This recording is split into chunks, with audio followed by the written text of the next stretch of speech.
Jaws theme. Da-dun, da-dun. So this is the dorsal fin. These are called the pectoral fins, named after the pectoral muscle. We have pectorals also.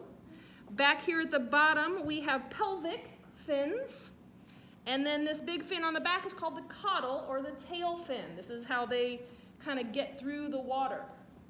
So go ahead and identify the different fins on your shark. They have two eyes up here in the front. This guy looks like he ran into a wall. His nose is kind of crumpled. One last thing, and this is going to sound really weird, but trust me on this. Do not stick your fingers in the shark's mouth. When a creature is euthanized, or anything for that matter, when it dies, the muscles tend to tighten up, tense up. That's a condition called rigor.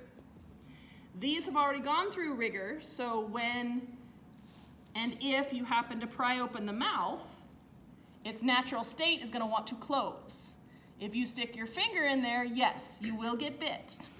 I had that happen once. It's a really strange phone call to make.